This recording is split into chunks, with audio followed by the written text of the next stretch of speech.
Here we are again, another episode of NFL Central. And guess what? We talking about the damn Bengals again. And some more Trey Hendrickson stuff. Apparently, we still deadlocked and ain't no signs of movement. And apparently they've been hearing some trade talks. We're gonna get straight into it, but y'all gotta hear that music first. Welcome to your number one spot for all NFL news and content, NFL Central.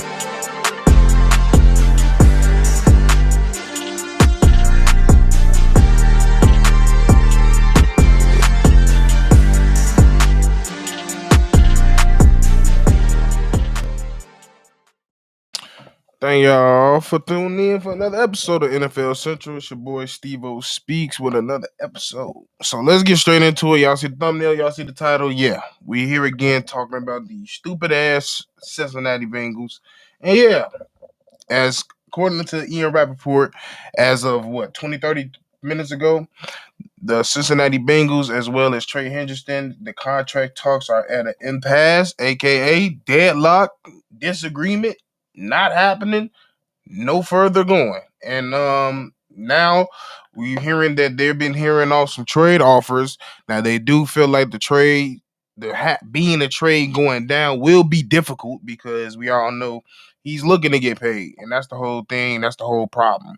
He wants to get paid. Y'all waited so long, and so many edges. TJ, Miles Garrett, as well as some others. Micah's looking to get paid. A lot of these edges are looking to get paid, and they're getting paid um, around the market prices, which is upwards of $30 million a year. And that's what probably is what we're looking at when it comes to Trey Hendrickson. He's been leading the leagues in sacks the last 2 years, so he want his just due. And quite frankly, he's earned it. He's played majority of his games. He don't get injured that much. He's been the most consistent player on that team. I would say. Of course, there's been some other consistencies, but as anybody of the past, I will say 7 years, he's been the most consistent guy. He's been dealing with the ups and downs, the goods, the bads, the directionless. Like he's done dealt with everything when it comes to this organization.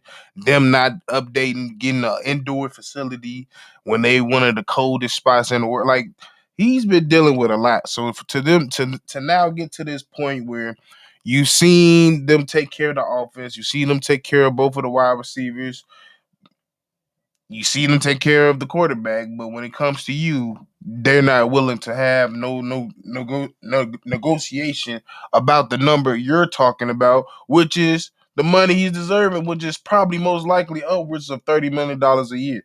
And now we're looking at either we don't know if he's gonna be a Bengal. We don't know if he's gonna get traded. Like it's just a lot of we don't knows when it comes to this situation. We've been talking about it for months. We've been talking about this all the way since OTAs. He then went back home to Florida multiple times.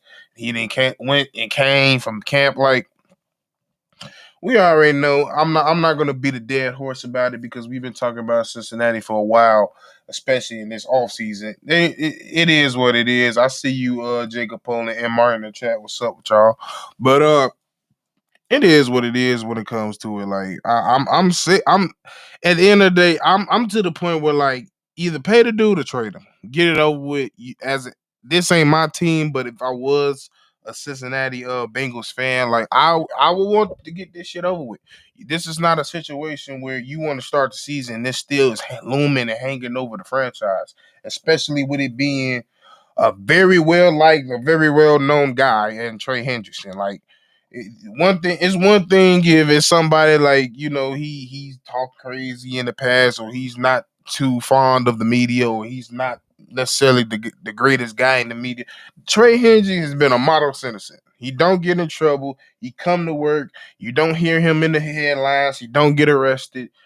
I believe he's married. Like he's the pitch perfect guy that you should want and that you should be willing to pay. So the fact that it's even a conversation of not paying them, well, the fact that we even got to this fucking point, like that's the frustration part. Like out of anybody, it's funny that it's really Micah and Trey Hendrickson is dealing with the same and similar shit. Now I will say on the Micah side, it's more public disrespect more on it. So I think like it's a little bit more different because when your owner is just publicly disrespecting you and the franchise, it's a little bit more different.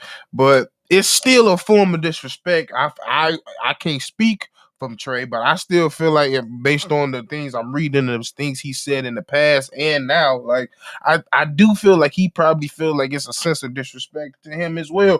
Like I'm doing the job. I'm exceeding expectations. I asked to get paid in the past. You didn't pay me then, and then I outplayed my contract that I am on. I outplayed the number that you was probably willing to give me on the first time I was willing to negotiate and get a contract done. But now you done waited till two motherfuckers to get paid, and they got paid three motherfuckers. I keep forgetting Max Crosby. You done let three people get paid astronomically, and he has, and that's the thing. What the Cincinnati's fucked up at, he has top leading sack next to his name for 2 consecutive years. So therefore, he has all the ammo to say you should pay me what I'm worth. You should pay me like a TJ. You should pay me like a Max Crosby. You should pay me like a Miles Garrett because I'm pulling up similar numbers as them. I might not be the age, even though he is a similar age to TJ and Miles. But at the end of the day, fuck my age. I'm still doing what you telling me to do. I'm not a health risk because he don't get injured like that. And I'm doing my job. I don't get in trouble. Pay me my money. And that's what at the end of the day, that's what it is. But that's what the problem been with this whole organization. They waited too long to pay both of their wide receivers. Now they had to break the bank to pay them. Now once we all knew, once we know both of them was gonna get paid, we already knew this was going to be an issue. We already knew it was going to be a hard decision, or not even a decision. It's just going to be very difficult to come up with the money to pay Trey Hendrickson based on the last 2 years he's had. Like that's the problem, and that's what I've been saying. Me and Bobby been saying over the last few years. Good teams mess up in two ways: either you draft incorrectly, or you don't pay them early enough to get in head of the problems that you put yourself into. These is Cincinnati and the Dallas Cowboys got the same issue. They know how to draft some motherfuckers.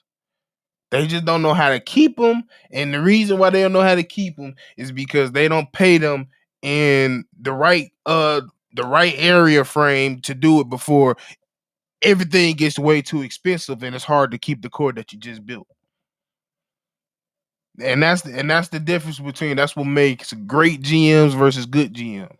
Because good GMs know how to identify and bring in talent, but great GMs know how to orchestrate that talent and use it to their benefit and use the most up out of it. And then when it's time to move away from it or move when it's time to make a decision or move away from a decision, they know when to do it. And that's what makes a great GM. And that's why it's not a lot of great GMs in this league. And it shows because I can't believe like shit like this be happening. All of this from Michael Parsons and Trey Hendrick was completely avoidable. If you would have paid them a year or two earlier, you wouldn't have this problem. You could have been going into this season already gun ho trying to fix your wrongs of the pitiful year that you had and look for to trying to make a jump for the playoffs or something. That's what you could have been doing. But no, you still playing the dumb game of who are we gonna pay him? We ain't budging. Now it's trade talks, it's trade issues, and da da da da da.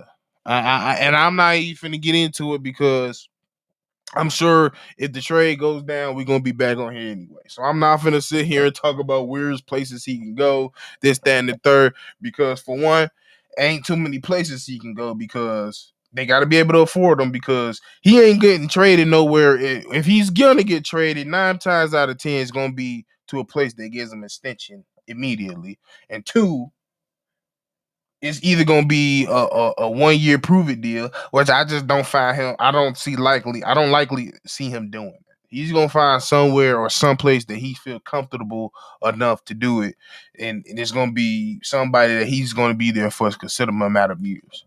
So that's where I feel at, and that's where I'm gonna leave it at.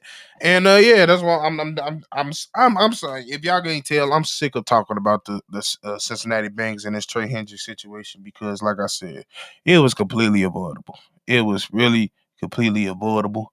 But yeah, man, thank y'all for tuning in for another episode. Make sure y'all like, comment, subscribe. Most importantly, let me know what y'all thought process. Are y'all sick of this situation as I am?